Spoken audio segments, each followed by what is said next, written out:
Can oral sex damage your teeth? जब celebrities को देखते हैं उनके दांत हमेशा चमक रहे होते हैं, हमेशा वाइट होते हैं, कुछ अलग करते हैं वो। Can we avoid cancer? Mouth और ओरल कैविटी ये आपकी पूरी हेल्थ की गेटवे होती है। चाइल्ड हो या अडल्ट हो, बहुत सारे ऐसे डिजीजेस हैं जो पहले डेंटिस्ट पहचान पाता है क्योंकि उसकी सिम्टम्स माउथ में आती है और फिर वो जनरल बॉडी में दिख जाता है। तो बैड ब्रेथ कैसे ठीक कर सकते हैं? किसी को हाइपर एसिडिटी होती है तो एकदम ही खराब गम्स हो, उनमें बहुत मैल या डिपॉजिट्स हो, बैक्टीरिया हो। मूवी स्टार्ट होने से पहले हमें एक ऐड दिखती है, मुकेश। मेरा नाम मुकेश है, मैंने सिर्फ एक साल बुक कर चबाया। मैंने नहीं देखा है। मैं ऐसे करके देखती हूँ उसको। Mouthwash is not good. Mouth rinse का मैं सेवन नहीं रेकमेंड करूंगा on a long term basis. Bappi Lahiri ji थे जो, उनकी डेथ हुई स्लीप एपनिया की वजह से। इस sleep apnoea related to dental health? ये आपने बहुत ही इम्पोर्टेंट चीज के बारे में बात की है।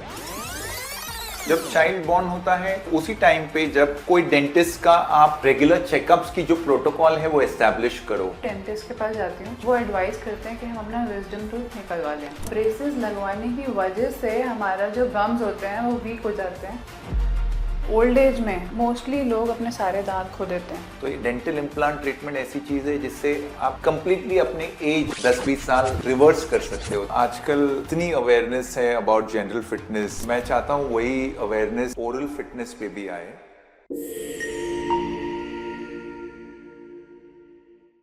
आजकल सभी लोग फिटनेस, डाइट, कैलोरीज में इतना खो गए हैं कि स्माइल करना ही भूल गए हैं। इंडिया में हर दूसरा इंसान कोई ना कोई डेंटल प्रॉब्लम से जूझता है, सफ़र करता है, लेकिन फिर भी उसका ध्यान नहीं रखते। यहाँ तक कि ओरल हेल्थ प्रॉब्लम्स को हार्ट डिजीज़ और डायबिटीज़ से भी लिंक किया गया है। आज हमारे साथ हैं the man who is the reason behind perfect smiles of so many celebrities like Sara Ali Khan, Khushi, Ishaan, Varun Dhawan and so many celebrities like these.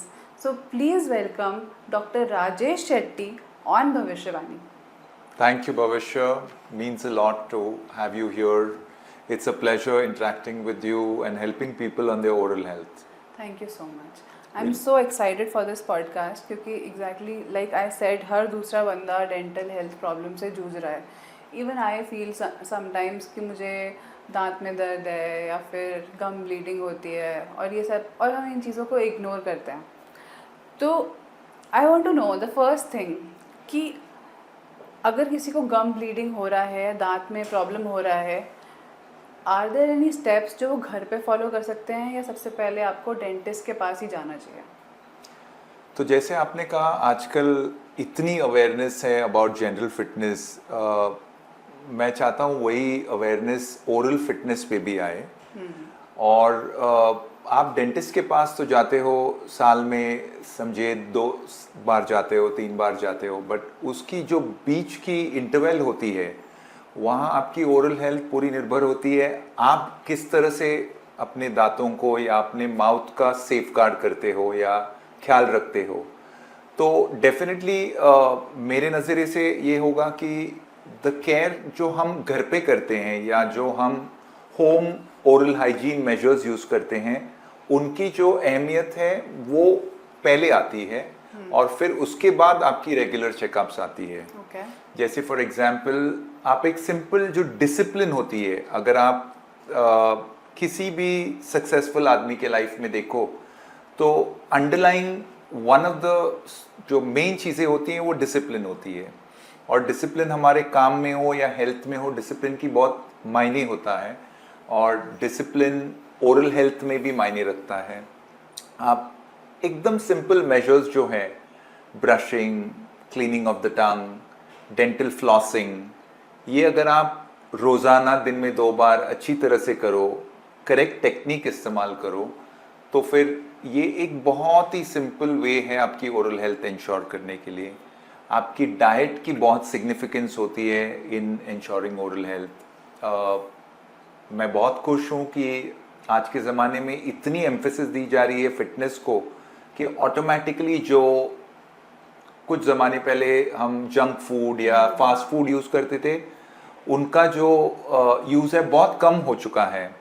At least उन लोगों में जो अवेयर है अपनी फिटनेस और हेल्थ रिस्क के बारे में, क्योंकि डाइट बहुत ही इंपॉर्टेंट है अपनी ओरल हेल्थ मेंटेन करने में। Simple measures like eating raw food, आप सैलड्स खाते हो, सैलड से क्या होती है कि माउथ में जब हार्ड फूड की मूवमेंट होती है तो वही फ्रिक्शन की वजह से आपके दांत क्लीन होते हैं, जो भी डिपॉजिट्स या मैल है वो निकल जाता है। अच्छा, ओके। उसी तरह अगर आप टाइमली इंटरवल्स पे अगर पानी लो, consume water, drinking water at regular intervals, इससे क्या होता है आपके माउथ हाइड्रेटेड रहता है। हाइड्रेटेड रहने से डीके की चांसेस कम होती है, बैड ब्रेथ कम होता है और बहुत सारे हेल्थ बेनिफिट्स होती है। तो ये एकदम ही सिंपल मेजर्स है, तो कोई भी कर सकता है। ओरल हेल्थ में आता क्या क्या है? इट इज़ जस्ट माउथ और some other part like throat and all? तो जो स्टैंडर्ड या जो बोलते हैं एंशंट बिलीफ होता है, तो वो dental health is being associated कि भाई दांत में सड़न हो या मसूड़ों की ब्लीडिंग हो। This is the standard old age concept that people have had forever. But अगर एज अ डेंटिस्ट या जो अब न्यूअर साइंस है, मैं आपको एक सिंपल चीज बोलना चाहता हूँ कि फॉर एग्जाम्पल स्लीप, आपके मायने में स्लीप इंसान की प्रोडक्टिविटी में कितनी इंपॉर्टेंट है अगर मैं आपसे पूछूं तो? Because of so much of awareness, अभी मुझे ऐसा लगता है कि if you are not sleeping 8 or 9 hours a day, you will be, you can have anxiety, depression and so many mental health problems, physical, you will feel tired, ऐसा so it is very important. Correct. So see the way I look at it is sleep forms कि आपकी जीवन की जो 1/3 time है, रफली 8 hours, आप you sleep. And अगर आपकी स्लीप एकदम पीसफुल हो, बेटर हो, तो आपकी दिन की प्रोडक्टिविटी इंप्रूव होती है, right? So the dentist can play a large role in improving a person sleep, breathing. अब जो ब्रीदिंग हम बोलते हैं prana, in Ayurveda they call it prana. Breathing is the essence of your whole holistic life, fitness, wellness, whatever you spoke about. तो breathing की क्या बोलते हैं इंपॉर्टेंस, या ब्रीदिंग का स्टार्टिंग पॉइंट है गुड एयरवे, और एयरवे स्टार्ट होता है माउथ और नोज से। So dentist can play a large role in improving your airway, letting you breathe better when you're sleeping, and thereby getting you better sleep, lesser chance of headaches, migraines, teeth grinding, so on and so forth. और इसके वजह से आप जब function करते हो दिन में, आपकी प्रोडक्टिविटी उतनी ज़्यादा रहती है। Hence, this is just one example कि dentist can play a large role in improving your breathing and your airway.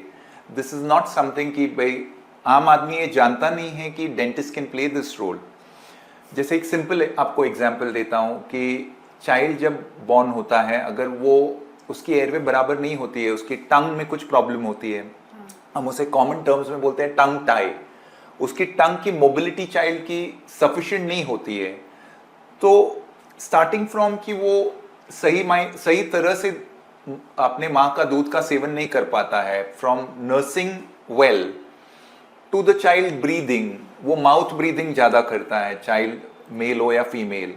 तो ये जो पैटर्न्स ब्रीदिंग की डेवलप होती है, तो उसके वजह से उसका पूरा ओरोफेशियल या ओरोमैक्सिलरी डेवलपमेंट जो होती है हेड फेस नेक की, वो पूरी तरह से इस पे निर्भर होती है। तो अगर एक सिंपल थिंग लाइक टंग टाई है, जब उसकी मोबिलिटी टंग की उतनी नहीं होती है जितनी होनी चाहिए, अगर ये टाइमली आइडेंटिफाई नहीं किया जाए तो पूरी जिंदगी पे उसका चाइल्ड का इम्पैक्ट आएगा।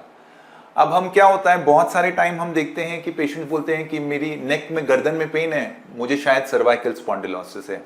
वो अज्यूम करते हैं कि उन्हें नेक की कोई स्पॉन्डिलाइसिस है, मगर एक्चुअली ये होता है कि उनके बाइट में कुछ प्रॉब्लम है, उनकी जॉ की डेवलपमेंट सही नहीं होती है।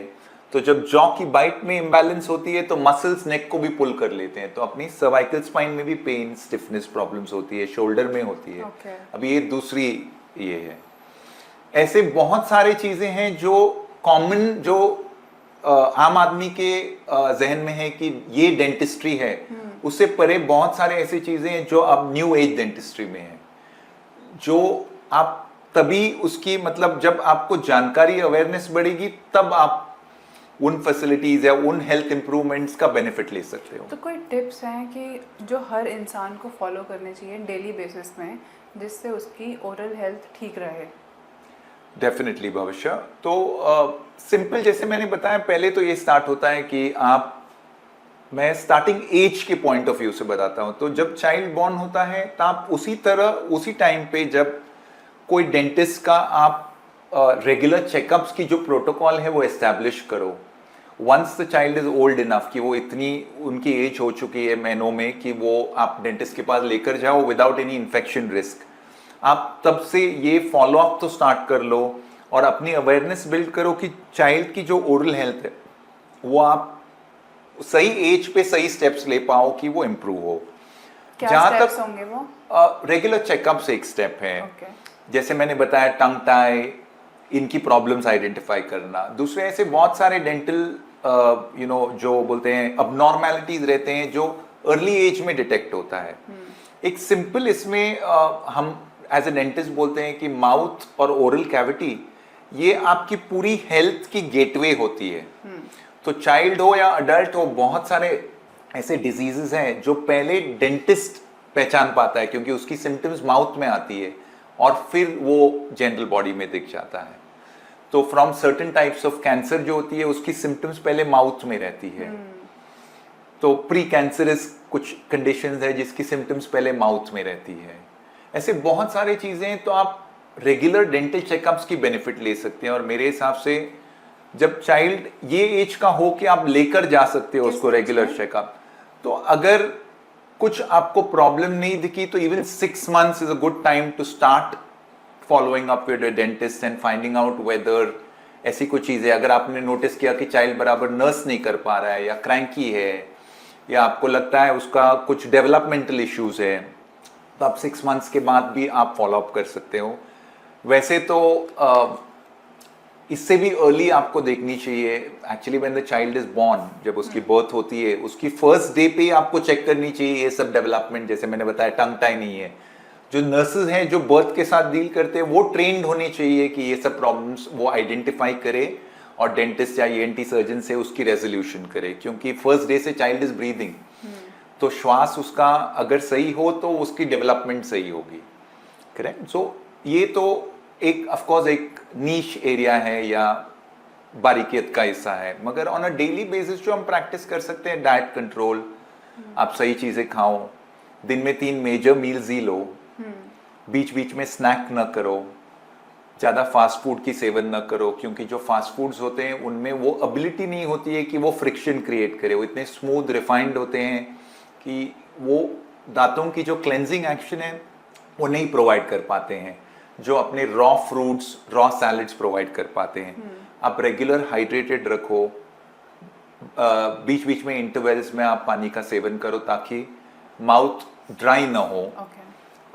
अगर आप 6 मंथली कम से कम एक डेंटिस्ट की चेकअप करो, हर दिन आप 2 बारी आप ब्रश करो, फ्लॉस करो, टंग क्लीन करो। तो अगर ये सब प्रोटोकॉल्स बेसिक फॉलो किया जाए तो ओरल हेल्थ या जो डेंटल ट्रीटमेंट की नीड्स है वो बहुत कम हो जाएगी और ज़्यादा प्रिवेंटिव मेजर्स कर पाओगे जिससे आपको डेंटिस्ट की ज़रूरत ही नहीं पड़ेगी।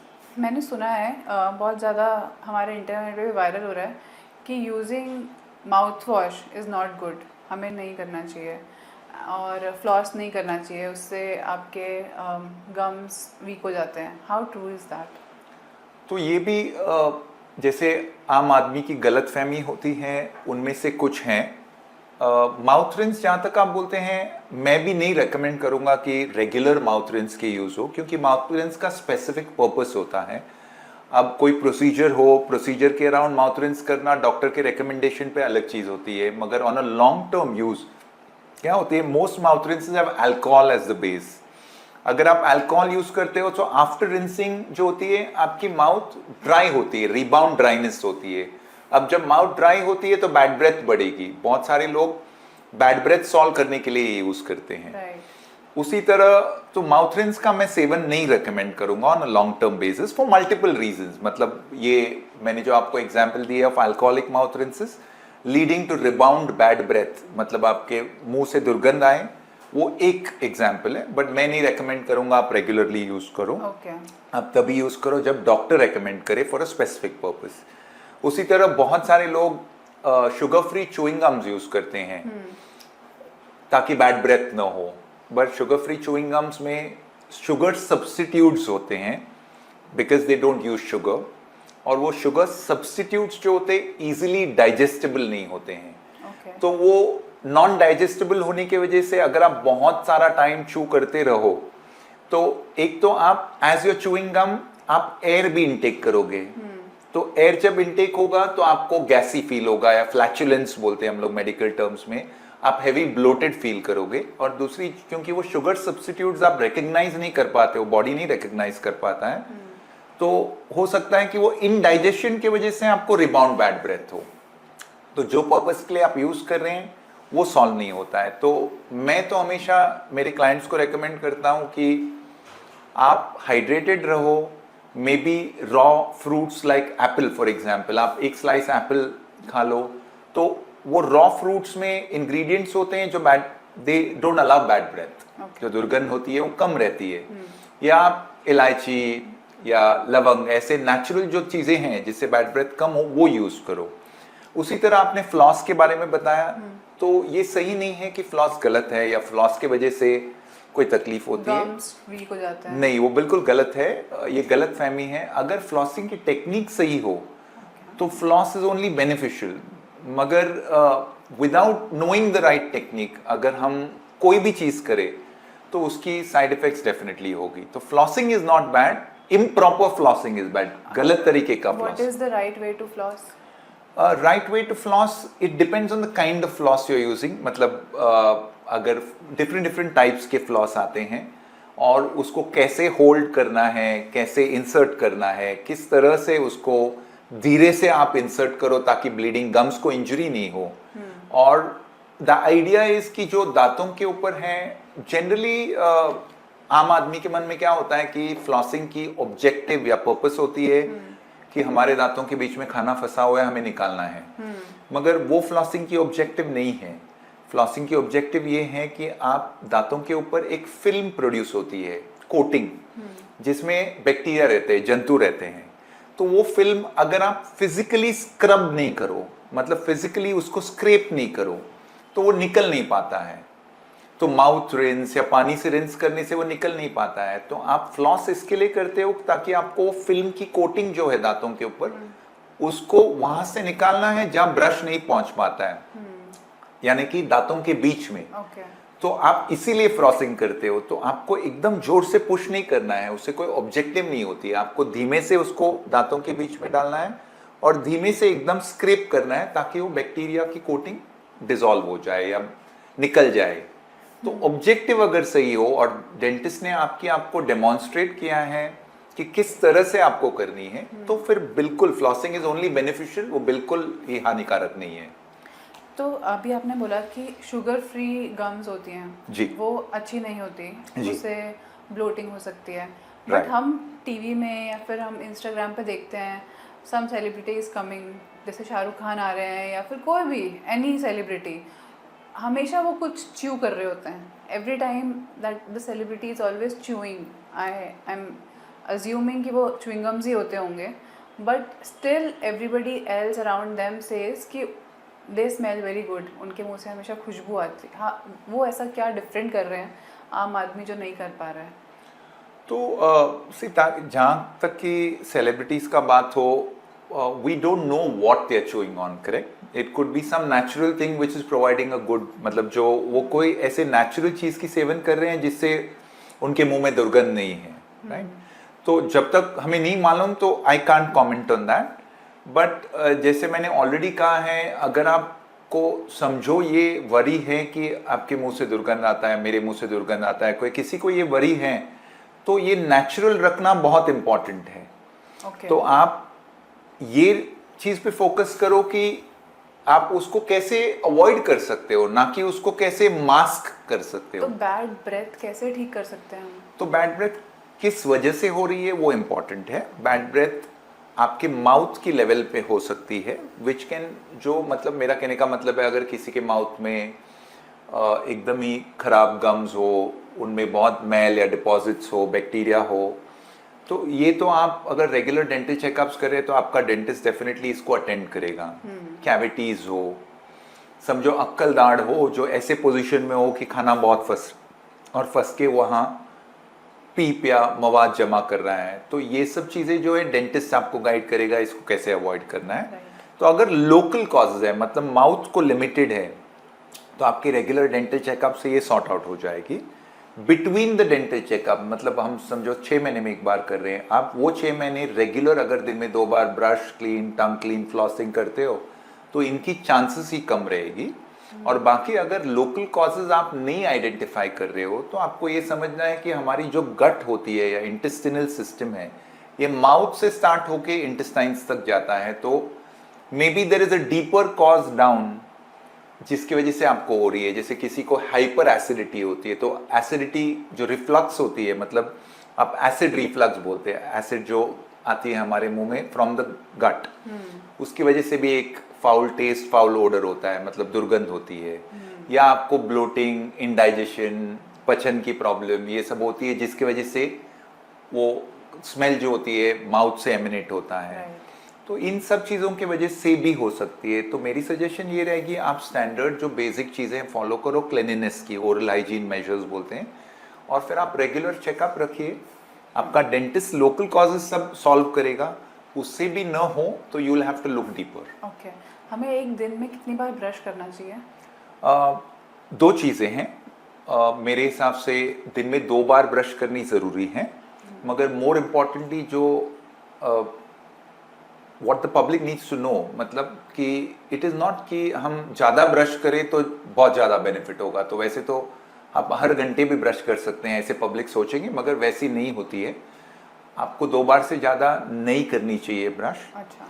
मगर मोर इम्पॉर्टेंटली आपका टेक्निक, आप किस तरह से ब्रश कर रहे हो। There are recommended techniques for brushing जो आपको आपके डेंटिस्ट से सीखनी चाहिए। आप किस तरह का ब्रश यूज़ कर रहे हो, ब्रश आप रेगुलर इंटरवल पे चेक कर रहे हो कि वो खराब हो चुका है कि नहीं।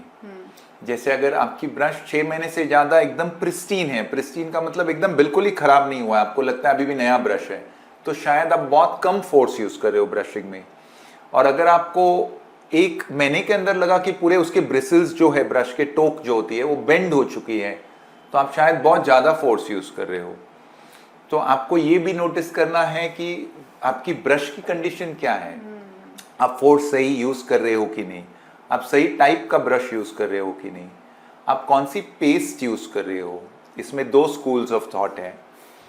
एक स्कूल जो पुरानी स्कूल थी वो बिलीव करती थी कि फ्लोराइड कंटेनिंग टूथपेस्ट यूज़ करनी चाहिए, उससे बेनिफिट होती है फ्लोराइड की।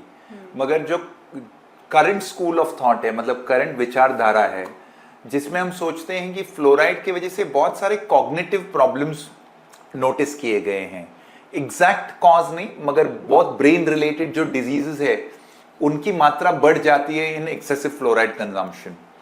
इसीलिए हम आजकल non fluoride containing toothpaste recommend करते हैं। तो ये जानकारी आपके दर्शकों के लिए बहुत इंपॉर्टेंट है कि आप रिसर्च कीजिए, खुद राय लीजिए आपकी डेंटिस्ट की कि आपको फ्लोराइड टूथपेस्ट यूज करनी बेहतर है कि हाइड्रोक्सी एपेटाइट टूथपेस्ट यूज करनी। सबके लिए अलग वो पेस्ट होता है? नहीं, ये 2 विचारधारा है। जैसे एक स्कूल ऑफ थॉट बोलती है कि नहीं आप फ्लोराइड यूज कर सकते हो, और एक स्कूल ऑफ थॉट या एक विचारधारा ऐसी है कि बोलते हैं कि फ्लोराइड यूज करने से हानिकारक इफेक्ट्स आजकल मालूम पड़े हैं, इसीलिए फ्लोराइड नहीं यूज करना चाहिए टूथपेस्ट में। आपको हाइड्रोक्सी एपेटाइट वाला toothpaste, non fluoride toothpaste use करनी चाहिए, जो मैं उस बिलीफ का हूं।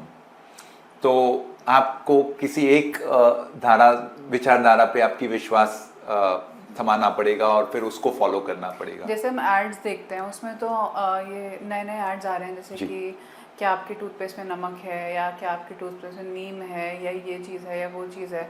तो आप फ्लोराइड की बात कर रहे हो, लेकिन एक आम आदमी को समझ में आता है कि अच्छा नमक होना चाहिए या नीम होना चाहिए।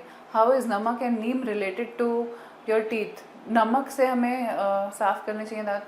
नहीं, तो देखिए नमक क्या होती है, there are always pros and con, मतलब जो फायदा और नुकसान होता है हर एक चीज से। जैसे अभी सॉल्ट है, एकदम ही नमक आप कोर्स या ज़्यादा नमक यूज करो तो अब्रेसिव भी होती है, दांतों पे आप जोर से मलो तो दांत घिस जाएंगे। तो अभी अब्रेसिव जो होते हैं या दांतों का घिसना बेनिफिशियल नहीं है, हानिकारक है उल्टा दांतों को। मगर सॉल्ट में कुछ ऐसी प्रॉपर्टीज हैं कि वो गम्स की स्वेलिंग खींच लेता है, जो एंटी स्वेलिंग या एंटी इन्फ्लेमेटरी बोलते हैं। तो ये जो हर्बल रेमेडीज है, जैसे सॉल्ट हो, नीम हो, दातुन हो, जो भी है, उनमें बेनिफिशियल भी कुछ चीज़ें हैं, नॉन बेनिफिशियल भी है। साइंटिफिक एविडेंस तो इसमें related to some beneficial properties ही होगा, मगर आम आदमी को मेरे हिसाब से, जहाँ तक मेरी नॉलेज है, टूथपेस्ट के अलावा, टूथपेस्ट पर जोर देने के अलावा आप अगर ब्रशिंग टेक्निक और फ्रीक्वेंसी पे ध्यान दो, तो आप टूथपेस्ट, आपको ये भी जानकारी होनी चाहिए कि टूथपेस्ट की मात्रा जो है, वो जो वटाना होता है ग्रीन पी, उससे कम अमाउंट हमें टूथपेस्ट पे यूज करनी है। तो टूथपेस्ट एक ल्यूब्रिकेंट है, एक माध्यम है जिससे आप इजीली ब्रश कर, उसमें थोड़ी बहुत बेनिफिशियल प्रॉपर्टीज हैं जिससे आपके दांतों की हेल्थ या मसूड़ों की हेल्थ की सुधार होगी, मगर ज्यादा इंपॉर्टेंट ये है कि आप ब्रशिंग टेक्निक सही रखो और न चूकते हुए दिन में 2 बार ब्रश करो, रिंस करो, फ्लॉस करो। अगर ये आप करो तो उस पर ज्यादा जोर देने की जरूरत नहीं है। आप कोई भी टूथपेस्ट यूज कर लो, मेरे हिसाब से आप हर्बल यूज कर लो, नॉन हर्बल यूज कर लो।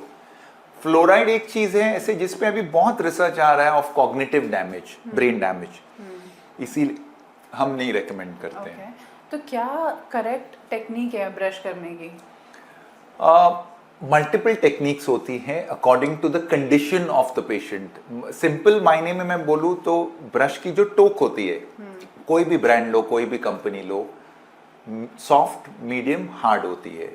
एक्स्ट्रा सॉफ्ट भी आ रही है एक्स्ट्रा, मैं अभी वही बताने वाला था आपको। तो जो रेगुलर कंसिस्टेंसीज है, सॉफ्ट, मीडियम, हार्ड है। तो एज अ ब्रॉड बेस, मतलब ब्रॉड सेंस में अगर मैं आपको बताऊं तो मीडियम ब्रिसल वर्टिकल फैशन में या सर्कुलर फैशन में यूज करना ज्यादा सेफ है। आप हॉरिजॉन्टल स्क्रबिंग नहीं करो, हार्ड ब्रिसल्स नहीं यूज करो, और आप ब्रश के ऊपर ध्यान दो कि वो विद इन 1 to 3 months उसमें थोड़ी मतलब बेंडिंग हो रही है क्या ब्रिसल्स की। जैसे मैंने बताया, अगर आप बिल्कुल ही वो एकदम ऐसे लग रहा है नया ब्रश है 6 महीने के बाद, तो आप शायद सही फोर्स नहीं यूज कर रहे हो। तो ये बेसिक टेक्निक हुआ, मगर फिर आपको ऑल्टर करनी है आपके डॉक्टर के प्रिस्क्रिप्शन के अनुसार। आपकी कोई डेंटल ट्रीटमेंट या सर्जरी हुई है तो आप अल्ट्रा सॉफ्ट या एक्स्ट्रा सॉफ्ट यूज करो, मगर रेगुलर यूज के लिए मीडियम ब्रिसल्स, वर्टिकल या circular brushing with minimum toothpaste as much as a green pea, ये काफी है to maintain health। हाँ, मैंने सुना है कि बचपन में अगर हमारे टीथ की अलाइनमेंट खराब है तो हम ब्रेसेस लगवा देते हैं जी। और ब्रेसेस लगवाने की वजह से हमारा जो गम्स होते हैं वो वीक हो जाते हैं, टीथ अलाइन हो जाते हैं, लेकिन वो उनका पोजीशन ठीक करने की वजह से गम्स वीक हो जाते हैं। ऐसा होता है? नहीं, ये बिल्कुल ही गलत फहमी है भविष्य। ऐसा बिल्कुल नहीं होता है। इनफैक्ट जो होती है, अगर आप आपकी दांतों की अलाइनमेंट इम्प्रूव करो तो दांतों की पोजीशन सही होने की वजह से जो जब आप खाना खाते हो तो उनकी जो मूवमेंट होती है फूड की, वो दांतों से दूर चला जाता है। हम पाथवेज ऑफ फूड बोलते हैं। अगर दांतों की अलाइनमेंट सही नहीं हो, खाना फंसता है, और अगर आप दांत अलाइन करके या सही पोजिशनिंग में ले आते हो ब्रेसेस से, तो जो खाने की फ्लो है, जो उसके कण हैं, छोटे या पदार्थ है, वो दांतों से दूर चले जाते हैं, तो वो फंसता नहीं हो, तो बिल्कुल गम्स की हेल्थ खराब नहीं होगी, उल्टा मेंटेन हो जाएगी अगर आप ब्रेसेस सही टाइम पे करो तो। क्या सही टाइम होता है ब्रेसेस लगाने का? 12 to 13 ईयर्स, जब कॉमन टर्म्स में जब दूध की दांत पूरे चले जाते हो, ज्यादातर लोगों में या ज्यादातर बच्चों में, अगर समझो अराउंड 13 ईयर्स आप अगर चेकअप करो तो that will be a good time. मगर कुछ ऐसे स्पेशल केस होते हैं, जैसे मैंने आपको बोला, टंग की पोजीशनिंग या मोबिलिटी में प्रॉब्लम हो, या आपको लगे कि बच्चे की डेवलपमेंट सही नहीं हो रही है एट यंगर एज, जैसे हेड की डेवलपमेंट बहुत छोटी है, हाइट नहीं बढ़ रही है। अब बहुत इंपॉर्टेंट चीज़ है, जो स्केलेटल डेवलपमेंट है उसके लिए ब्रेथ की बहुत इंपॉर्टेंस होती है, एयर। और अगर आप देखो कि चाइल्ड की हेल्थ ही नहीं बढ़ रही है, वेट ही नहीं बढ़ रही है, हम सब कुछ कर रहे हैं डाइट में, बट फिर भी कुछ फर्क नहीं पड़ रहा है, तो it's better to get your checkup done from a person या dentist who is well versed या very knowledgeable about skeletal growth. हम डेंटल टर्म्स में इसको नेथोलॉजी या नेथोलॉजिकल डेंटिस्ट बोलते हैं, या एयरवे डेंटिस्ट बोलते हैं, जिनको इनकी नॉलेज हो। और वो आपको सही गाइड कर पाएंगे कि ऐसी कोई चीज़ें आप कर सकते हो, जैसे मैंने बोला टंग टाई रिलीज, टंग की पोजीशन इंप्रूव करना। कुछ डेंटिस्ट्री में ऐसी चीज़ें होती है जिसको हेड गियर बोलते हैं, जो ग्रोथ जो होती है आपकी नेचुरल ग्रोथ बच्चे की, उसको मॉड्यूलेट करते हैं। उसकी जो प्रोग्रेस है उसको हम चेंज इस तरह से करते हैं कि हमारी फेवर में हो। जैसे फॉर एग्जाम्पल समझो कोई बच्चा आ रहा है जिसकी जॉ की ग्रोथ डिसप्रोपोर्शनेट हो, समझो लोअर जॉ की ग्रोथ ही नहीं हो रही है, तो हम उसको मॉड्यूलेट करके दोनों जॉ की ग्रोथ इक्वल करा सकते हैं अगर सही एज में आप स्टार्ट करो। तो 12.5 13 is the right age for regular patient, but कोई स्पेशल केसेस में आप ब्रेसेस या अलाइनमेंट की ट्रीटमेंट और जल्दी स्टार्ट कर सकते हो। अच्छा, मैं बहुत ज़्यादा ये वर्ड सुन रही हूँ आपसे, टंग टाई रिलीज। जी, इसका क्या मतलब होता है? टंग टाई जो टंग के निचले हिस्से में जो होता है एक मांस जैसे होती है, जो टिश्यू की ग्रोथ होती है, जिससे हमारी टंग जो है हमारे फ्लोर ऑफ द माउथ को अटैच रहती है। तो वो एडिक्वेट होनी चाहिए। टंग की जो रेस्ट पोजीशन है वो आपके जो टाड़ू है या पैलेट बोलते हैं हम लोग इंग्लिश में, जब इंसान रेस्ट में हो तो वो टंग जाके उसकी बॉडीली पूरी बॉडी ऐसे जाके पैलेट पे रेस्ट होनी चाहिए। तो रेस्टिंग पोजीशन पैलेट पे होनी चाहिए, टालू के अगेंस्ट होनी चाहिए। अगर कोई वो कर नहीं पाता है, क्योंकि वो जो मांस है, फ्लैश का जो मांस है, टुकड़ा है जिससे टंग निचली हिस्से में अटैच्ड है, वो टंग की मूवमेंट को रिस्ट्रिक्ट करता है, तो आप टंग की करेक्ट पोजीशन नहीं अचीव कर पाते। टंग लोअर लेवल में ही रह जाता है और पीछे अपने थ्रोट में चला जाता है, जिसकी वजह से एयरवे ब्लॉक होती है और डेवलपमेंट, स्केलेटल डेवलपमेंट ब्लॉक होती है। तो इन केसेस में क्या होता है, अगर आप ये नोटिस करो तो आप अर्ली स्टेज पे वो जो मांस है उसको आप कट कर सकते हो, जो बहुत ही सिंपल 5 मिनट का प्रोसीजर है। बट इससे चाइल्ड, जैसे मैंने बोला, शिशु जो होता है तो अपनी माँ का दूध का सेवन करता है, नर्सिंग प्रॉपरली कर सकता है, उसका टंग की पोजीशन अगर पैलेट के अगेंस्ट हो तो उसकी आपकी जो पैलेट है या अपर जॉ है वो आपकी नोज की फ्लोर है, आपका माउथ का जो रूफ है वो आपके नोज का फ्लोर है। तो अगर आपके अपर जॉ की ग्रोथ या विड्थ सही हो तो आपका एयरवे या नोज की विड्थ इंप्रूव होगी। नोज की जितनी विड्थ इंप्रूव होती है उतना आपका एयर फ्लो सही होगा। तो माउथ की डेवलपमेंट से नोज की डेवलपमेंट लिंक्ड है और नोज से हमारी ब्रीदिंग होती है। तो टंग टाई एक छोटी सी प्रोसीजर या एक स्टेप है जिससे अगर टंग टाई की जरूरत तो आप सही टाइम पे करो तो आप चाइल्ड की पूरी डेवलपमेंट पे उसका असर हो सकता है। बहुत सारे पेशेंट्स में ये, अब पिछले हफ्ते की बात है, हमने एक बहुत ही जाने माने हस्ती के मुंह में, वो लगभग 30 साल से सही सो नहीं पा रहे, 30 इयर्स से उनको स्लीप डिसऑर्डर है। अब हमने इतनी सारी चीजें, हमारी एक प्रोटोकॉल होती है जिसको हम लोग बोलते हैं एयरवे एनालिसिस।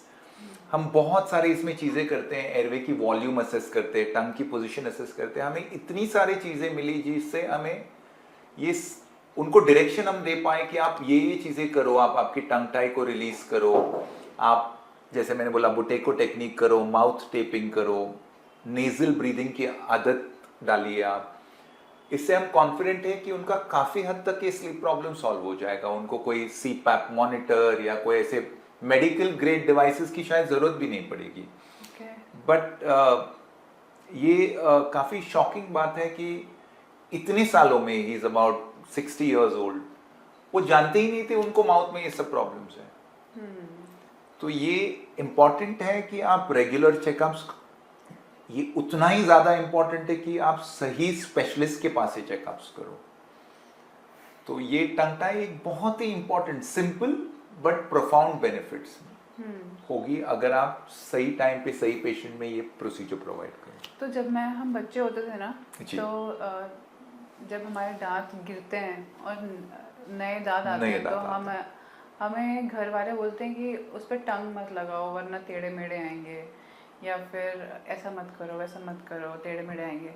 कोई ऐसा प्रोसीजर है कि हम बचपन में ही फॉलो कर लें कि हमारे दांत जो है वो अलाइंड आए?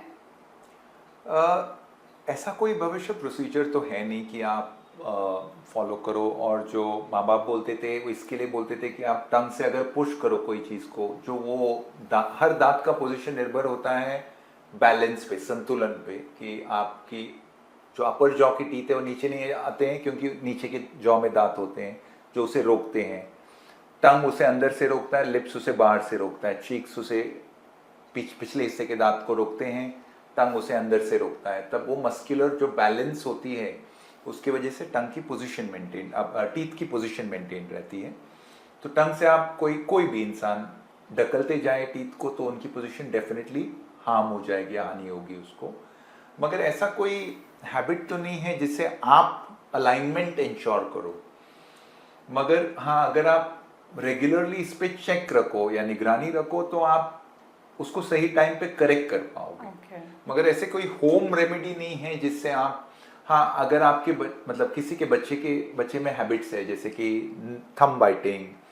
थम सकिंग सॉरी, या नेल बाइटिंग, या कोई मतलब पेंसिल डालता है मुंह में, तो ये सब वेजिंग इफेक्ट्स होते हैं जिसके दांतों के बीच में आप ऐसे फोर्सेस डाल रहे हैं कि उनकी पोजीशन चेंज हो जाती है। तो आप हैबिट्स नोटिस करो तो आप उसे ब्रेक करो। मगर वो छोड़ के आप ऐसे कोई होम रेमेडी नहीं कर सकते जिससे अलाइनमेंट इंप्रूव हो। अच्छा, पर आजकल क्या होता है ना, मैं कभी भी किसी भी डेंटिस्ट के पास जाती हूँ जी वो एडवाइस करते हैं कि हम अपना विजडम टूथ निकलवा लें। जी। मुझे कोई प्रॉब्लम नहीं दे रहा है ये, बट स्टिल द एडवाइस कि निकलवा लो। Why is this happening? पहले ऐसा नहीं होता था। जी तो इसमें दो जो थॉट्स है, स्कूल्स ऑफ थॉट्स हैं।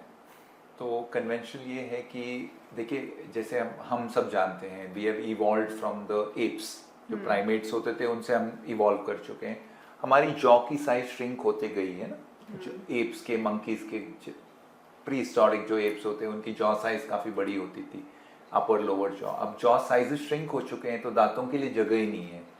इसीलिए आप काफ़ी बच्चों में देखो आजकल तो टीथ सब ऊपर नीचे रहते हैं, टेढ़े मेढ़े रहते हैं। तो जब जॉ की पोजीशन ऐसी है कि टीथ के लिए स्पेस नहीं है, उनमें आप अक्कलदाढ़ रख लो और आप उसे क्लीन नहीं कर पाओ तो डेफिनेटली आपके ओरल हेल्थ को नुकसान पहुंचेगा। तो मेरा ये समझना है कि अगर कोई अडल्ट है या चाइल्ड है, बचपन में तो विजडम टीथ आता नहीं है, मगर जब विजडम टीथ इरप्ट हो या मुंह में उसकी निर्माण हो तो फिर उसके बाद अगर उसकी पोजीशन एकदम एक्यूरेट है, मतलब वो सीधा है, सही जगह में है, और आप उसकी मेंटेनेंस कर पाओ आसानी से, आप ब्रश कर पाओ, फ्लॉस कर पाओ, आपको उतनी जगह है कि आप उसे साफ रख पाओ, तो आप भले उसको मेंटेन करो या रखो, निकालो नहीं। मगर वो अगर टेढ़े मेढ़े डायरेक्शन में आए हैं, जगह नहीं है उसके लिए, मसूड़े उसके ऊपर कवर कर रहे हैं, आधा कवर्ड है आधा खुला हुआ है, और आप मेंटेन ही नहीं कर पा रहे हो, ब्रश पहुंच नहीं रहा है, तो फिर उन इंस्टेंसेस में रखने से शायद आपको फ्यूचर में विजडम टूथ में ही नहीं, उसके सामने वाले दांतों में भी इफेक्ट होगा। अच्छा। और दूसरी बात क्या होती है, अगर विजडम टीथ सामने के बाजू में टेढ़े हैं और प्रेशर डाल रहे हैं बाकी के दांतों पे, तो वो सामने के दांतों पे मिस अलाइनमेंट या मैल अलाइनमेंट क्रिएट करेंगे, जो हम नहीं चाहते हैं, क्योंकि अलाइनमेंट अगर सीधा हो तो आप मेंटेन कर पाओगे। तो सिंपल इसमें बोलूंगा तो 2 पॉइंट आपको समझनी है। अगर विजडम टीथ आप मेंटेन कर पा रहे हो और सही पोजीशन में है तो आप चॉइस रखो कि आपको निकालना है कि नहीं। और अगर वो टेढ़े मेढ़े हैं, आपके डेंटिस्ट रेकमेंड कर रहे हैं, आप मेंटेन नहीं कर पा रहे हो, साफ नहीं रख पा रहे हो, तो निकालना बेहतर है। तो क्या इस वजह से सेंसिटिविटी भी होती है?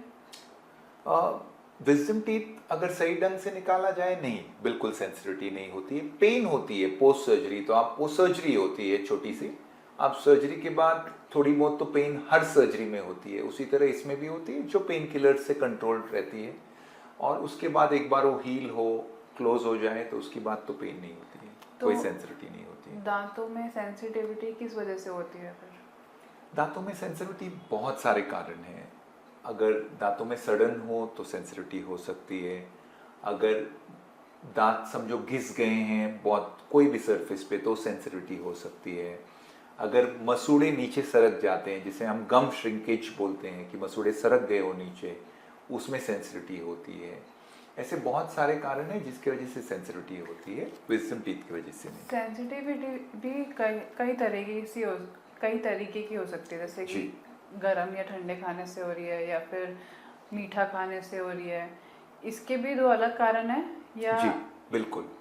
तो जैसे फॉर एग्जांपल आपने बताया कि गरम या ठंडा खाने से हो, कभी मीठा खाने से हो, कभी सावर चीज़ खाने से हो, तो हर एक की रीज़न अलग हो सकती है। तो जब कोई पेशेंट ऐसे ही बोलता है मुझे सेंसिटिविटी है, तो हम मुझे दवाई दे दो, बहुत सारे कभी हम मिलते हैं किसी को बोलता है मुझे सेंसिटिविटी है मुझे दवाई दे दो, तो हम दवाई नहीं दे पाते हैं क्योंकि जब तक उसकी कॉज नहीं मालूम होती है। दांतों की सड़न की वजह से जो सेंसिटिविटी है उसका उपचार या इलाज अलग होता है, और मसूड़े समझो सरक गए हैं उसका इलाज अलग होता है। तो आप जब तक चेकअप नहीं करो और उसकी कॉज को आइडेंटिफाई नहीं करो, किस वजह से हो रही है वो समझ नहीं लो, तो उसकी ट्रीटमेंट नहीं हो सकती है। किस किस वजह से हो सकती है सेंसिटिविटी? जैसे मैंने बताया दांतों में सड़न हो तो उसकी वजह से हो सकती है, अगर सड़न नस तक पहुंच गया हो उसके वजह से सीवियर सेंसिटिविटी पेन हो सकती है, मसूड़े सरक गए हैं तो सेंसिटिविटी हो सकती है, दांत अगर घिस गए हों तो सेंसिटिविटी हो सकती है, अगर दांतों का मिलना, हम उसे बाइट बोलते हैं कि ऊपर के दांत नीचे के दांत से जो टकराते हैं जिसकी वजह से हम चू कर पाते हैं, अगर बाइट में कोई इम्बैलेंस हो तो उसकी वजह से सेंसिटिविटी हो सकती है। जैसे हमारी हड्डी गिरने से फ्रैक्चर हो जाती है, अगर समझो कोई इम्पैक्ट की वजह से या कोई जोर की वजह से कोई दांत क्रैक हो चुकी है, उसकी वजह से सेंसिटिविटी हो सकती है, हम उसे क्रैक्ड टूथ सिंड्रोम बोलते हैं। तो बहुत इंपॉर्टेंट है आप पहले डेंटिस्ट से समझ लो कि ये पर्टिकुलर सेंसिटिविटी किस वजह से हो रही है, और आइडेंटिफाई करने के बाद ही उसकी इलाज करो, नहीं तो आप गलत डायरेक्शन में चले जाओगे। तो मैंने ये भी सुना है कि जब हम फ्लॉस करते हैं तो हमारे टीथ के बीच में गैप्स क्रिएट हो जाते हैं, इज दैट ट्रू? नहीं, जैसे मैंने ऑलरेडी डिस्कस किया है, ये कॉमन मिथ है। हमारे बहुत सारे पेशेंट्स भी आकर हमें यही क्वेश्चन पूछते हैं, मगर अगर आप सही टेक्निक और जेंटली फ्लॉस करो तो ये बिल्कुल सही नहीं है, कोई गैप नहीं क्रिएट होती है। अच्छा। इनफैक्ट अगर आप रेगुलर फ्लॉसिंग करो तो गम्स की हेल्थ पोजीशन मेंटेन रहेगी और बिल्कुल गैप नहीं होगा। मेरे बहुत सारे फ्रेंड्स को क्या होता है, गम ब्लीडिंग होती है and they just ignore, dentist के पास नहीं जाते या फिर घर में कोई सॉल्यूशन निकाल लेते हैं, जैसे कि हम बचपन से सुनते आ रहे हैं, apply mustard oil and salt and your gums will be healthy and strong. Do you have any 5 tips to keep your gums healthy? तो पहली टिप मेरी रहेगी कि आप फाइब्रस फूड्स खाओ, जैसे कि सैलड्स या फ्रूट्स। सेकंड ये टिप रहेगी कि आप दिन में 2 बार ब्रश करो, फ्लॉस करो। थर्ड टिप ये रहेगी कि अगर आपको बेसिक विदाउट एनी जैसे अजंग, जैसे आपने मस्टर्ड ऑयल बोली है, आप वो अजंग जो होती है यूज़ करो या मीडियम यूज़ करो कि नहीं, बट अपने प्लेन फिंगर से अगर आप लाइट मसाज करो गम्स की आफ्टर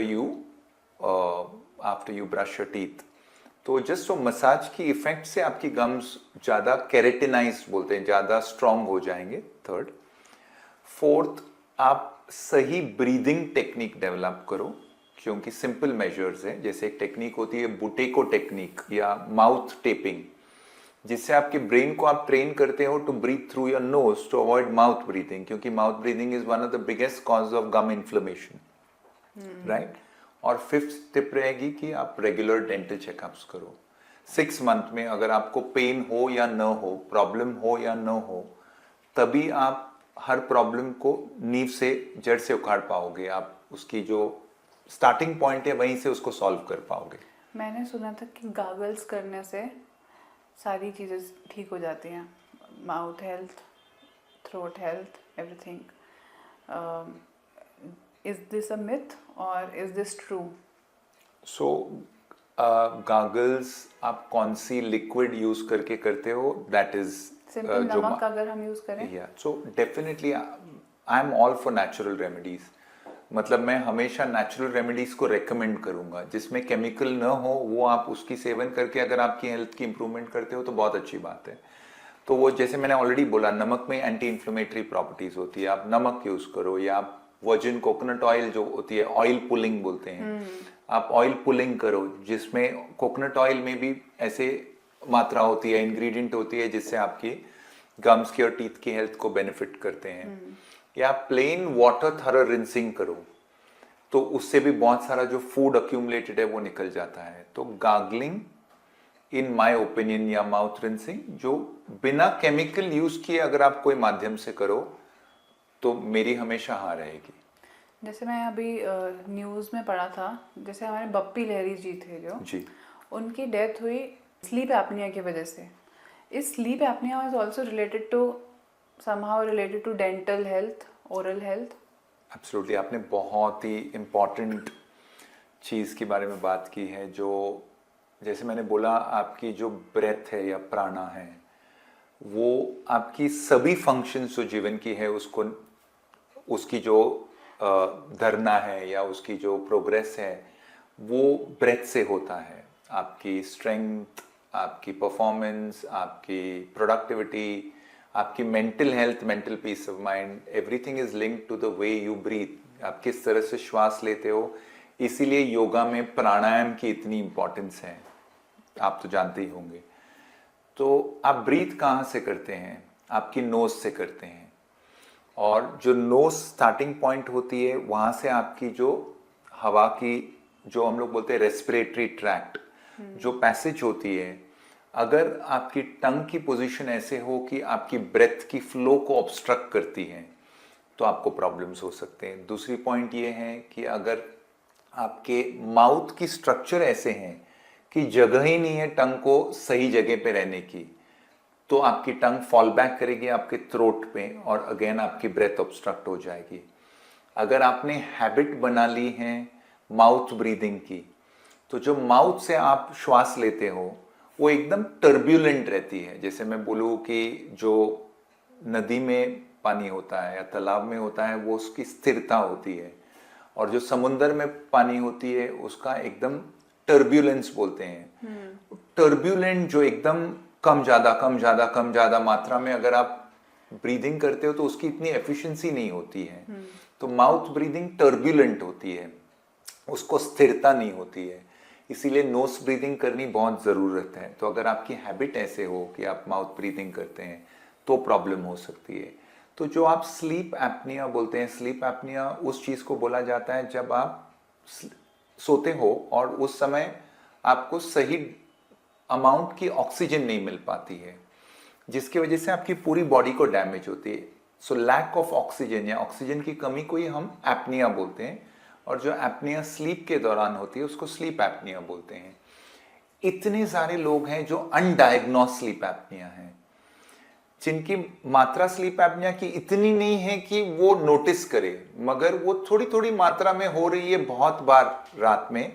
अभी समझो कुछ लोगों में ऐसे रहती है कि जो एपनिया की एपिसोड्स है, एपनिया की इंस्टेंस है, वो हर 6 मिनट में होती है स्लीप में। तो आप 8 घंटे सोते हो तो आप इमेजिन कर सकते हो छोटी छोटी मात्रा में वो कितनी बार हो रही है। तो हर बार थोड़ी सी ऑक्सीजन की कमी होती है, उस पर बॉडी पे परिणाम पड़ता है। तो ये जो है ये अनडिटेक्टेड जाता है, आम आदमी जान ही नहीं पाता है कि उसको स्लीप माइनर स्लीप एपनिया है या सब अक्यूट स्लीप एपनिया है।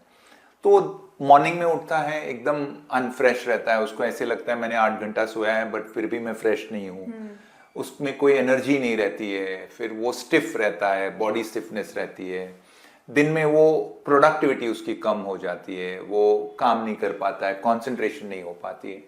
अब उसे पता नहीं किस वजह से हो रही है। तो ये जो स्लीप एपनिया है, और स्लीप एपनिया से ज़्यादा जो सब अक्यूट या माइनर स्लीप एपनिया है, ये इतनी इंस्टेंसेस हैं इसके जिसमें पब्लिक अनअवेयर है, एकदम अनजान है। तो डेंटिस्ट्री की बहुत बड़ी रोल होती है तो इसमें। इन स्टेप से हम जान सकते हैं कि अगर हमें स्लीप एपनिया है या नहीं है। तो डेंटिस्ट अगर ट्रेंड हो तो इसको हम एयरवे डेंटिस्ट्री बोलते हैं। ये एक फील्ड है डेंटिस्ट्री की जो अब एकदम न्यू एज फील्ड है। अब हम एयरवे डेंटिस्ट्री करते हैं हमारे क्लिनिक में। तो अगर एयरवे डेंटिस्ट्री में आपका डेंटिस्ट ट्रेंड हो तो वो आपको आइडेंटिफाई करके दे सकता है कि आप में ये प्रॉब्लम है कि नहीं।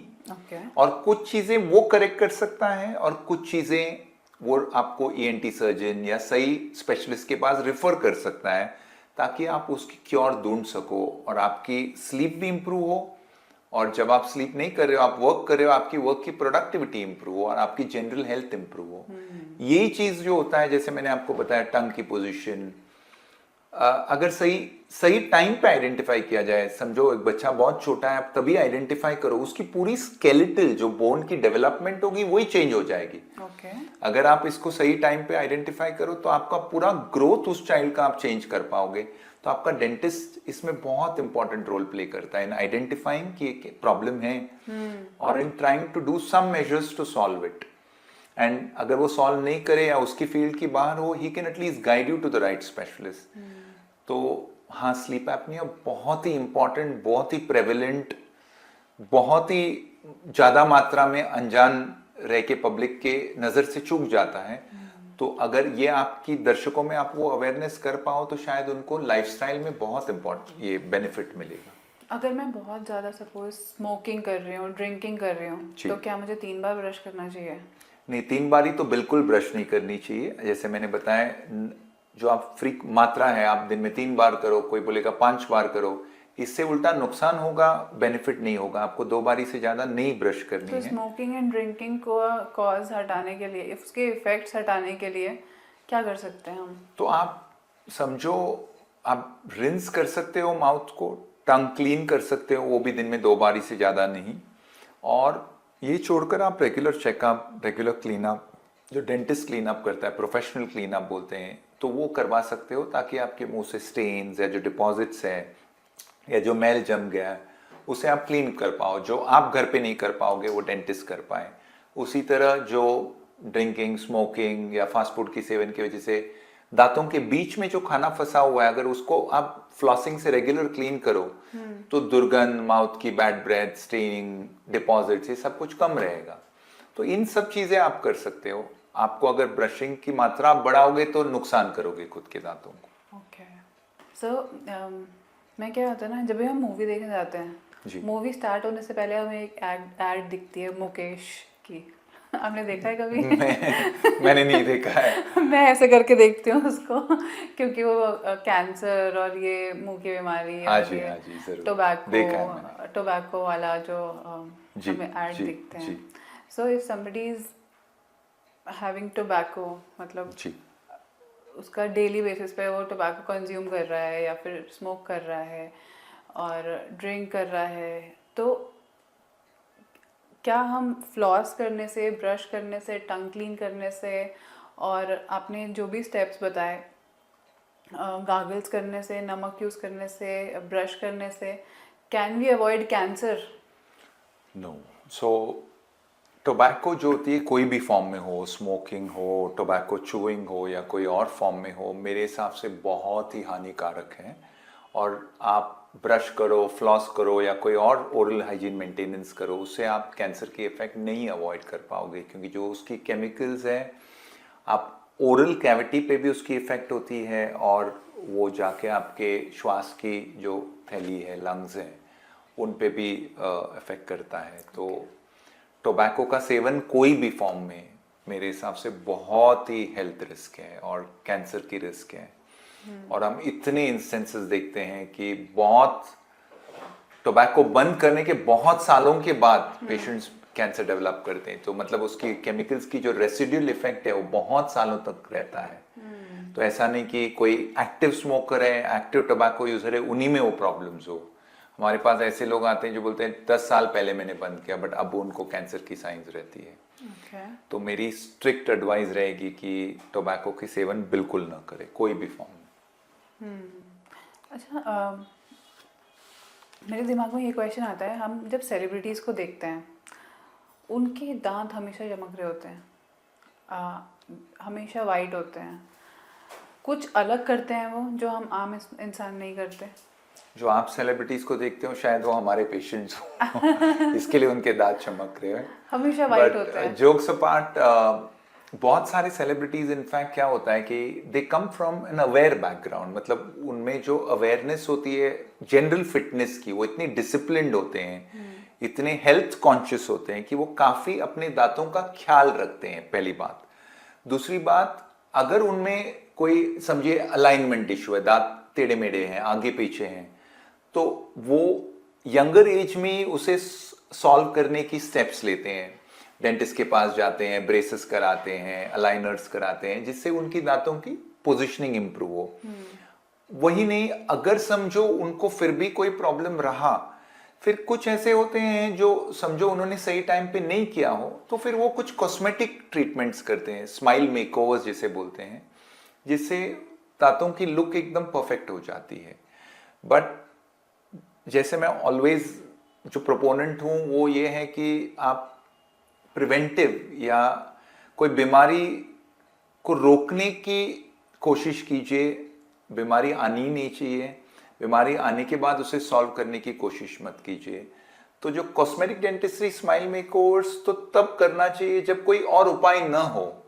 मगर अगर आप प्रिवेंटिव जो होती है, यंग एज से ही आप रेगुलर चेकअप्स रखो, क्लेanलीनेस रखो, अपनी घर में जो हाइजीन हैबिट्स है उसे मेंटेन करो, डाइट पे कंट्रोल रखो, डिसिप्लिन रहो, रेगुलर चेकअप्स करो, और अगर आपको कोई अलाइनमेंट इशू दिखे तो आप यंग एज में ही उसे ब्रेसेस से सॉर्ट आउट कर सकते हो। तो अगर आप ये सब फॉलो करो तो दांत अच्छे ही दिखेंगे ज़्यादातर लोगों में। आपको रेमेडी जो सुधार करनी है कॉस्मेटिक डेंटिस्ट्री, वो स्टेज पे पहुंचना ही नहीं पड़ेगा। तो मेरे अनुसार जो अवेयरनेस होती है सेलिब्रिटीज में इतनी ज़्यादा है हेल्थ के बारे में कि वो पर्टिकुलर है, वो तब तक नहीं रुकते हैं जब तक कोई मेजर प्रॉब्लम हो। वो यंग एज में या सही एज में उसकी उपचार या ट्रीटमेंट कर लेते हैं, जिसकी वजह से उनके दांत की कंडीशन, जैसे उनकी जनरल हेल्थ भी बेटर रहती है, फिट रहते हैं, सिक्स पैक्स रहता है, मसल्स रहते हैं, या उनकी फिगर मेंटेन रहती है। ये क्योंकि उनकी उनमें डिसिप्लिन है, अवेयरनेस है, नॉलेज है, और वो टाइमली एक्शन लेते हैं। तो ये सब वजह से आपको शायद वो स्माइल्स दिख रहे हैं उनके माउथ में। Right right. तो हम देखते हैं कि ओल्ड एज में जी मोस्टली लोग अपने सारे दांत खो देते हैं, जी। उनके पास दांत नहीं बचते। कोई ऐसा तरीका है कि हम उन्हें नए दांत दे सकते हैं, या कोई कुछ दांत दे सकते हैं जिनकी वजह से उनका च्यूइंग प्रॉब्लम सॉल्व हो जाए? तो भविष्य डेफिनेटली ऐसे आजकल बहुत सारे ऑप्शंस है या ट्रीटमेंट मोडालिटीज़ है या माध्यम है जिसकी वजह से हम पेशेंट्स की जो, देखिए क्या होता है कि पेशेंट्स को ये समझना चाहिए कि अगर सही तरीके से आपकी च्यूइंग हो तो ही आप फूड डाइजेस्ट कर पाओगे। अगर आप फूड अच्छी तरह से डाइजेस्ट करते हो तो आपका हेल्थ मेंटेन रहेगा। तो च्यूइंग स्टार्टिंग पॉइंट है towards the entire bodies health, तो आप भी वो समझते हो।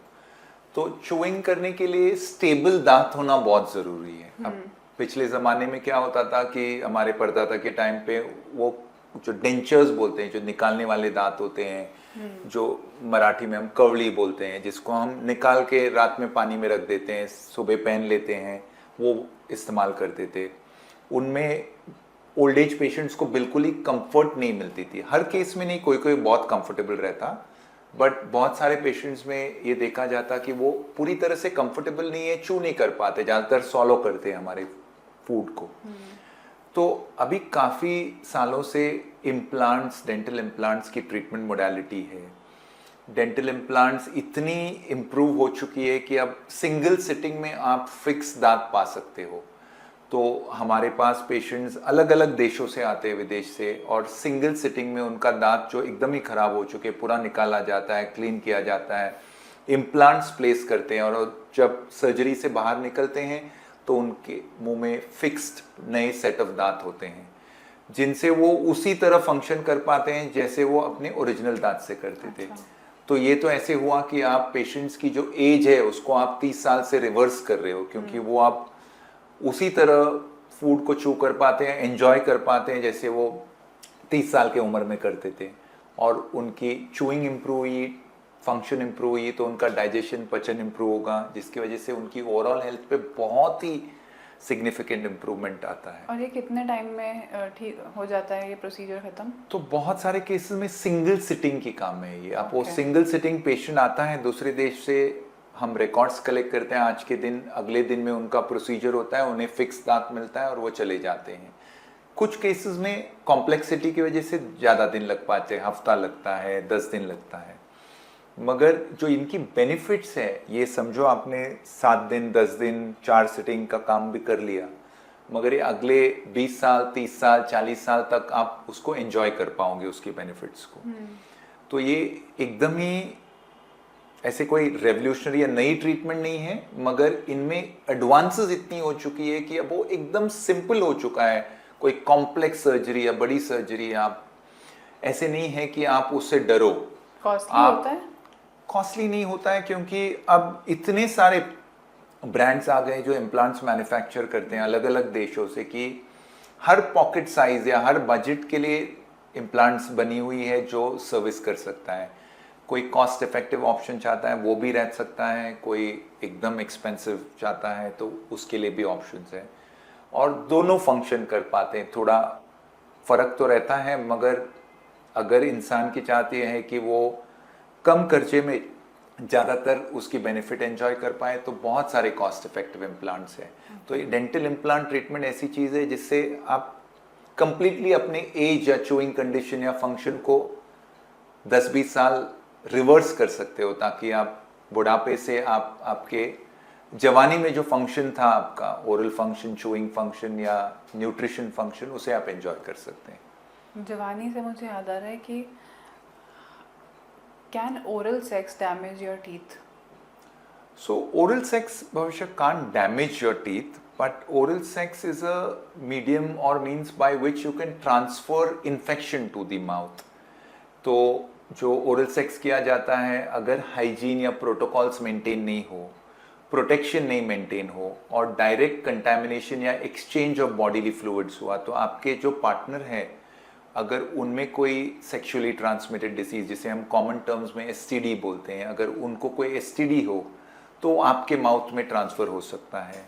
अगर कोई उनमें sexually transmitted blood borne disease हो तो आपके माउथ के ज़रिए फिर एचआईवी भी हो सकता है रेसिपिएंट को। तो इसीलिए ओरल सेक्स इस तरह होनी चाहिए कि आपको कोई इन्फेक्शन की रिस्क ना हो। तो सही एडवाइस ले प्रोफेशनल से, सही प्रोटेक्शन यूज़ करे, और मल्टीपल पार्टनर्स होने से डेफिनेटली रिस्क बहुत ज़्यादा बढ़ जाएगा कोई इन्फेक्शन अक्वायर करने की। बाकी उससे टीथ नहीं डैमेज हो सकते हैं। ओके, तो एक आखिरी सवाल आपके लिए, आखिरी नहीं है वैसे, सेकंड लास्ट है। जी जी बोलिए। तो सेलिब्रिटीज़ के दांत हम देखते हैं, उनकी स्माइल अलग होती है, मतलब अलग ही चमकते हैं उनके दांत। कुछ स्माइल मेकओवर्स कराते हैं वो, क्या वो कॉस्टली हैं कि आम इंसान नहीं करवा पा रहा है? कितना टाइम लगता है उसको करवाने में? क्या ऐसा डिफरेंट कर रहे हैं वो हमेशा परफेक्ट स्माइल के लिए? तो अभी हर सेलिब्रिटी का तो नहीं बोल सकते हैं, काफ़ी सेलिब्रिटीज़ की नेचुरल स्माइल होती है, बट जिन्होंने भी कॉस्मेटिक डेंटिस्ट्री या जो स्माइल की ट्रांसफॉर्मेशन या स्माइल मेकओवर या स्माइल परिवर्तन कराया है, तो ब्यूटी ये है, क्या अचंभे की बात ये है कि जो पिछले ज़माने में महीने लग जाते थे या हफ्ते लग जाते थे कराने में, आज डेंटिस्ट्री इतनी प्रोग्रेस कर चुकी है, इतना सारा चीज़ सब कुछ डिजिटल हो गया है। तो डिजिटल स्माइल डिज़ाइन बोलते हैं, जो डिजिटली सब कुछ प्लान किया जाता है और डिजिटली एग्जीक्यूट किया जाता है। उसकी वजह से स्माइल मेकओवर सिंगल डे में भी किया जाता है, कुछ ही घंटों में। ओके। तो स्माइल की जो इम्प्रूवमेंट है, आप एक दिन में भले आओ और 2 घंटे के बाद नए स्माइल के साथ जाओ। इतना सिंप्लीफाइड हो चुका है, इतना इजी हो चुका है, पेनलेस हो चुका है। और जहाँ तक कॉस्ट की बात हो, जैसे मैंने इम्प्लांट्स में भी आपको बताया, there are options to suit every budget. हर इंसान के बजट के अनुसार ऑप्शंस होते हैं। फॉर एग्जाम्पल, किसी को थोड़ी सी इम्प्रूवमेंट चाहिए, वो टीथ वाइटनिंग करा सकता है। कुछ हज़ार रुपए में आप टीथ को वाइटन करा सकते हो, क्लीनिंग करा सकते हो कुछ 100 रुपीज़ में।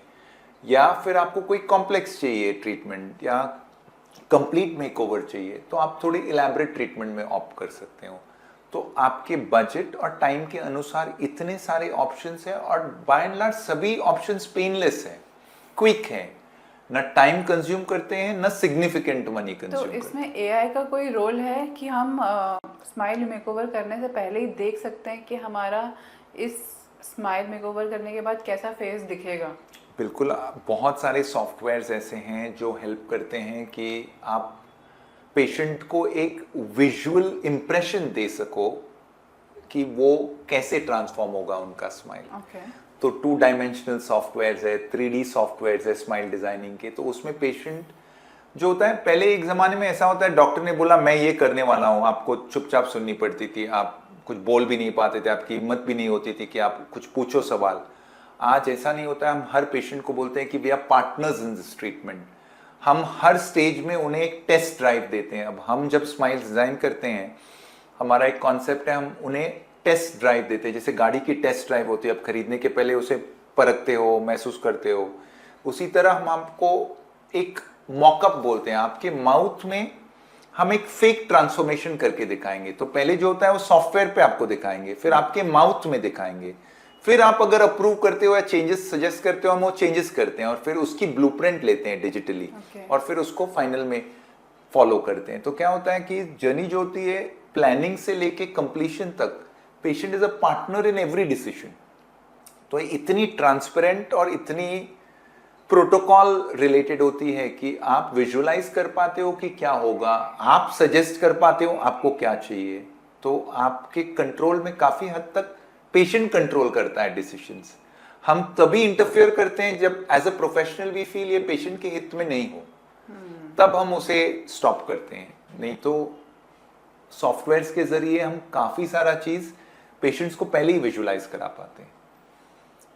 I think I can talk with you for hours, but since we are short of time, right, मुझे बहुत अच्छा लगा आपसे बात करके। थैंक यू भविष्य, लाइकवाइज। आई होप हम डेंटिस्ट्री के बारे में और जानेंगे।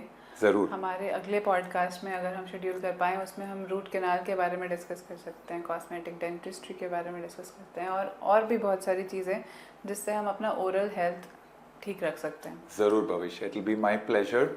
बहुत अच्छा लगा और मैं आशा करता हूं कि आपके दर्शकों को ज़रूर कुछ ऐसे सिंपल टिप्स या इन्फॉर्मेशन मिली होगी जिससे वो ज़्यादा बेटर अपनी ओरल हेल्थ की मेंटेनेंस कर पाए। तो अगर आपको ये पॉडकास्ट अच्छा लगा तो प्लीज़ हमें कमेंट सेक्शन में ज़रूर बताना। आपको कोई भी माउथ, टीथ, ओरल हेल्थ से रिलेटेड इश्यूज़ हैं, कमेंट सेक्शन में आप डाल सकते हैं, हम उसका रिप्लाई ज़रूर करेंगे। अगर आपको सिर्फ ऑडियो पॉडकास्ट सुनना है तो हम स्पॉटिफाई पे भी अवेलेबल हैं। Please follow Bhavishyavani on Spotify and thank you so much for watching Bhavishyavani. Thank you so much Thank you. Doctor Rajesh for joining us on Bhavishyavani. Pleasure is all mine. Thank you Bhavishya. Thank you.